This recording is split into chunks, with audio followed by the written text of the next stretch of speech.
Video ini khusus buat kalian yang punya doa, punya niat untuk datengin Stadion Anfield.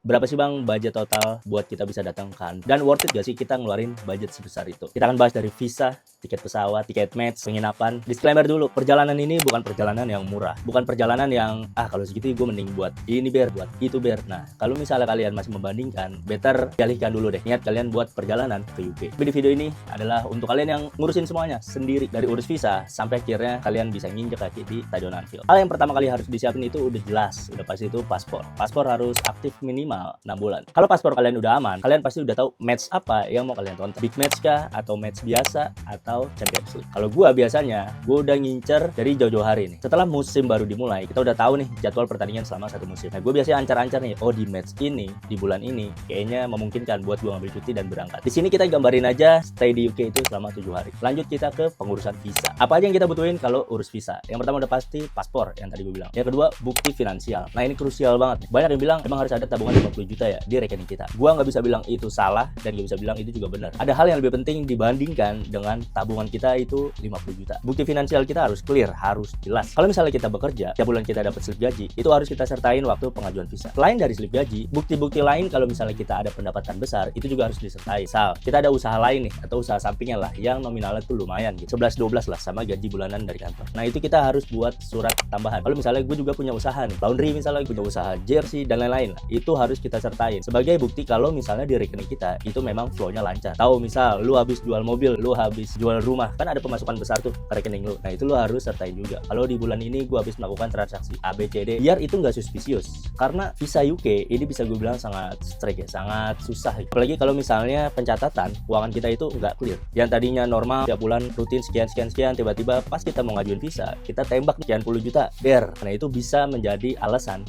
visa kalian ditolak. Makanya gue bilang finansial itu harus clear, harus disertakan semuanya. Dan alhamdulillah 3 tahun berturut-turut gue ngajuin visa lancar. Dan kalau yang kita nggak kerja dan nggak dapat gaji bulanan, nggak ada slip gaji, itu gimana biar bisa kalian sertain pemasukan kalian itu yang tadi gue bilang pakai surat tambahan itu. Karena nanti pas kita submit di gov.uk itu kan banyak formnya tuh yang harus kita isi. Itu harus kita isi sedetail mungkin. Jadi sebelum kita submit, better semuanya udah kita foto atau kita scan. Nanti hasilnya dari data diri, pemasukan, detail pekerjaan, surat referensi dari bank, semuanya kita scan dan kita submit lewat website itu. Kalau kalian rasa udah lengkap semua, udah detail, udah aman lah ya untuk submit, tinggal ke biaya untuk pengurusan visa. Biaya visa itu beda-beda ya, ada yang dari 2 something sampai yang paling cepat express tuh lumayan. Cuma gue biasanya ngurus tuh yang standar aja, yang 2 minggu untuk keluar hasil visanya. Akan kalian atur juga tuh jadwal kalian untuk biometrik. Datang ke VFS Jakarta, gue biasanya di Kuningan City. Nah, pas datang ke VFS, kalian cuma bawa printan aja dari hasil yang udah kalian submit di website ya. Jadi nggak usah bawa tuh fisik semua yang kalian scan di awal. Jadi kalian cuma bawa paspor, bukti yang udah kalian scan, nanti akan diceklis sama mereka. Kalian akan diwawancara singkat, difoto, dan biometrik. Selesai itu, kalian tinggal tunggu kurang lebih 2 minggu hasilnya. Dan akan ada pilihan, paspornya mau dikirim ke alamat kalian atau kalian ambil sendiri ke VFS. Ketahuan kita lolos atau enggaknya, itu lewat email. Email kalian tuh harus aktif. Nah, waktu submit visa, itu kita kan harus isi tuh tiket perjalanan, penginapan di mana, apain aja di sana, itu semuanya kan harus kita sertain. Apakah semuanya itu harus tiket udah di-issue atau tiket udah dibeli? Gue udah nyobain semua. Yang pertama gue udah benar-benar tiket udah gue beli, tiket pesawat udah gue issue, dan di tahun kemarin itu gue cuma dummy doang, gue cuma bookingan aja dan semuanya bisa. Jadi kalau misalnya memang kalian belum fix berangkatnya, itu better dummy-nya dulu aja yang kalian submit. Karena jaga-jaga kalau misalnya nanti ada kendala atau visanya ditolak, kalian nggak perlu repot-repot refund, nggak perlu repot-repot urus reschedule tiket kalian. Tapi kalau misalnya udah fix, kalian udah yakin banget pasti lolos, ya udah kalian beli tiket duluan juga nggak apa-apa. Nah, ketika visanya itu udah ketahuan lolos, udah ketahuan bisa nih berangkat, baru deh kita lanjut ke sesi perjalanan sesungguhnya. Persiapan untuk membeli tiket match, tiket pertandingan. Karena menurut gue ini sangat tricky ya. Nggak sedikit kenalan gue atau orang yang ngobrol itu mereka pernah kena tipu dalam membeli tiket match. Yang paling gue saranin adalah beli tiket langsung di website Liverpool FC. Jadi kalian membership nih. Membership juga itu nggak hanya untuk membeli tiket ya, tapi banyak benefit lainnya. Kalian beli merchandise official di Megastore itu dapat potongan harga kalau kalian bikin membership dari Liverpool FC. Biaya membership juga ada tiernya, kalian bisa cek langsung di websitenya. Nah, untuk harga tiket itu juga beda-beda, tergantung tribun. Dan yang paling spesial itu ada namanya hospitality, yang biasanya artis-artis atau orang-orang yang nggak mau repot lah, mereka biasanya beli di hospitality. Tapi sayangnya, untuk membeli tiket langsung di website Liverpool itu enggak 100% kalian member kalian dapat, karena itu sistem balot. Tiket dibuka itu semusim 2 kali, dan tiket balot ini dibuka untuk seluruh dunia ya, untuk seluruh negara bisa langsung beli tiket di website Liverpool. Makanya gue bilang ini tricky, susah-susah gampang untuk dapetin tiket ya. Gue pribadi belum pernah dapat beli tiket langsung di website, tapi gue nggak pernah berhenti nyaranin buat kalian yang member coba untuk beli tiket di website, karena harganya, keamanannya itu menguntungkan lah dibanding kalian beli tiket di third party, di orang lain, di reseller atau calo ya. Yang kedua, kalau misalnya kalian nggak dapat, kalian bisa third party beberapa website yang memang terkenal menjual tiket match. Ada Viagogo, ada Fanpace, banyak tuh beberapa website, dan gak cuma sepak bola aja, banyak tiket yang dijual di website tersebut. Seperti Fanpace itu gue pernah beli dan transaksi di situ. Untuk Viagogo juga lumayan sering gue dengar teman beli di situ. Cuma ya Viagogo biasanya itu adalah pilihan terakhir setelah kita nggak dapat di beberapa website lainnya, karena harganya yang lumayan tinggi. Dan yang ketiga paling enak kalau misalnya kalian punya kenalan warga lokal atau kenalan dari komunitas lain yang bisa bantu kalian untuk membeli tiket pertandingan. Dan yang keempat, ada terakhir itu beberapa forum di Facebook khususnya, itu ada jual beli tiket tuh Liverpool, dan gue juga masuk ke grup itu. Cuma gue belum pernah transaksi di situ ya. Cuma tiap match itu ada kok yang info. Kalau ada yang butuh tiket sekian, sektor sekian, itu gue punya ya. Nah itu boleh kalian coba cek. Yang udah pasti harga tiket itu akan jauh lebih mahal dibanding di website. Dan apalagi kalau misalnya itu big match, Champions League, itu harganya bisa lebih tinggi. Kita lanjut ke tiket pesawat. Di sini gue tarik berangkatnya dari Jakarta ya, Soekarno-Hatta ke UK, Jakarta ke London atau Jakarta ke Manchester. Dua-duanya udah pernah gue coba, dan semua ini tergantung ke rencana kalian. Selama 7 hari kalian list itu mau ngapain aja. Nah patokannya adalah pas kalian submit visa. Hari pertama mau ngapain, kedua mau ngapain, sampai akhirnya nanti pulang mau kayak gimana. Kalau IT-nya kalian udah set, itu kan enak banget kalian ngatur semuanya. Nah jangan sampai kayak gue. Di tahun pertama gue berangkat, itu gue adalah tipe orang yang ya udah gas aja, spontanitas aja. Hari ini mau ngapain, ayo kita gas. Di tahun pertama gue berangkat Jakarta ke London, karena gue udah ngeset hari ketiga adalah matchnya Liverpool. Jadi hari pertama kedua gue di London bisa nyantai-nyantai dulu lah. Gue bisa explore London, gue bisa datengin stadion-stadion London. Mendekati hari ketiga baru gue berangkat ke Liverpool naik kereta. Itu adalah rencana gue. Tapi kita nggak ada yang tahu kalau ternyata pada saat itu transportasi umum, kereta khususnya, sedang ada strike, yang mana semua perjalanan kereta dari London ke kota lain itu terhenti, itu nggak jalan. Pas gue dapet informasi itu, bingung dong. Pertama kali gue datang ke sini, dapat situasi kayak gini. Harusnya yang gue nginep 2 hari di London, jadi malam kedua itu gue angusin, gue langsung cari tiket berangkat ke Liverpool besok paginya. Subuh-subuh kita udah siap, udah packing, udah berangkat. Pas berapa stasiun, baru setengah perjalanan ada informasi kalau keretanya itu cuma sampai situ. Padahal di tiket pembeliannya gue tuh udah beli dari London sampai ke Liverpool Lime Street, sampai ke Liverpoolnya, tapi harus putus di tengah. Kita semua lari-lari, kita semua cari cara gimana caranya buat bisa ke Liverpool. Kita cuma ikutin warga lokal aja yang pada lari-larian, kita bawa koper, sampai akhirnya kita tiba juga di Liverpool. Nah itu jadi pelajaran banget buat gue. Nah beda cerita kalau misalnya kalian udah siapin IT-nya nih. Hari ini kita kesini, jam segini kita begini, kita akan makan ini dan lain-lainnya. Makanya gue bersyukur banget Mayang udah nyiapin semua ya. Mayang nyiapin dari hari ke hari apa aja yang akan dilakuin, sampai perbedaan jam di Jakarta dan jam di UK. Jadi kalau gue di UK jam segini, di Jakarta itu jam sekian. Itu sangat ngaruh buat jam kerja gue. Karena gue cuti itu cuma perjalanan flight aja ya, karena kan kurang lebih 18 jam Jakarta sampai ke UK. Perbedaan waktu di sana dan di sini itu 7 jam. Kalau di sini siang, di sana itu gue masih malam. Nah itu perbedaan jam itu gue manfaatin untuk gue buka kerjaan di sana. Jadi di sini masih jam kerja normal, di sana tengah malam dini hari gue buka laptop gue sambil kerja. Itu Mayang udah siapin semuanya. Dan IT itu benar-benar jadi patokan kita. Jadi ketahuan nih, hari ke-1 gue mau ke stadion A, hari kedua gue mau ke kota B, dan Mayang juga udah nyiapin plan B-nya. Jadi kalau misalnya jaga-jaga plan A-nya itu nggak bisa kita lakuin karena cuaca, kita bisa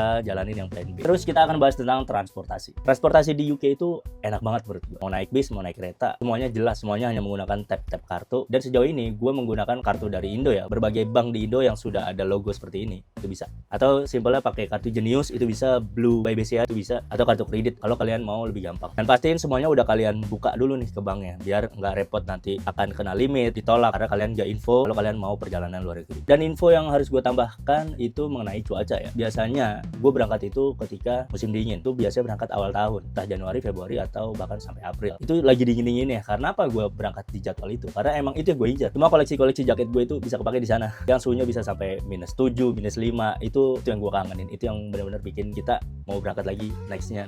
Jaket, scarf, kupluk, sarung tangan itu harus kalian siapin kalau misalnya kalian berangkat di jadwal-jadwal yang musim dingin. Selanjutnya ini adalah poin yang paling menyenangkan, match day, di mana pengalaman emosional itu semuanya akan jadi hal yang baru yang benar-benar kita impikan. Match day di Anfield itu susah digambarin. Yang pasti itu adalah rasa yang benar-benar pengen kita rasain. Itu adalah pengalaman yang benar-benar kita cari dari awal gue dukung Liverpool. Ketika tiket match kalian udah dapat, itu udah legit, udah pasti kalian bisa masuk. Gue sangat menyarankan 1-2 jam kalian sudah standby di Anfield. Sebelum kick off kalian udah ngerasain semuanya, kalian udah keliling Anfield, udah foto-foto, ambil dokumentasi, ngerasain vibe-nya semuanya. Di sisi Anfield tuh biasa ada hiburan untuk para fans, ada musik juga, dan ada beberapa sudut lah yang kalian wajib untuk datangi dan ambil dokumentasi. Dan jangan sampai kalian telat nggak kebagian nyanyi Liverpool. Ini adalah momen paling magis selama gue dukung Liverpool. Mau berapa kali pun udah datengin Anfield, jangan sampai gue ketinggalan momen itu. Momen dimana kita sadar kalau ini klub yang gue dukung selama ini.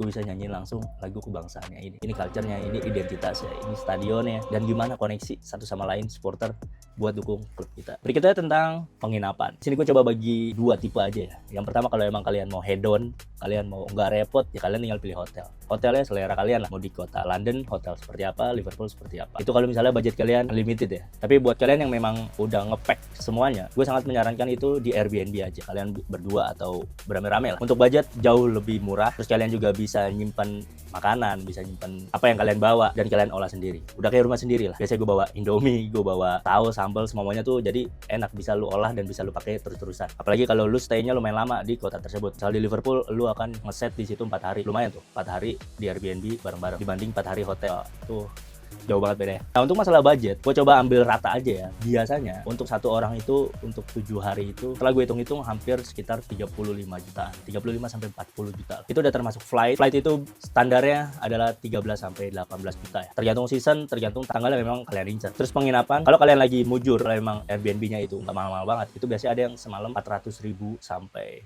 800.000. Kalian tinggal kalian mau berapa hari kalian di sana. Dan kalau untuk beramai-ramai itu kan jauh lebih murah. Untuk tiket match itu beda-beda ya. Kalau di website itu kalian bisa cek langsung harganya, atau kalau di third party itu biasanya 2 kali sampai sekian kali lipat lah dari harga tiket website. Untuk transport gua nggak pernah hitung full semuanya karena biasanya tap-tap aja, tapi kalau untuk sekali jalan bis itu biasanya cuma 2 pound. Nah, biasanya makan itu yang lumayan, ngelihat nominalnya itu kecil di sana, sekian pound, tapi pas dirupiahin ya lumayan.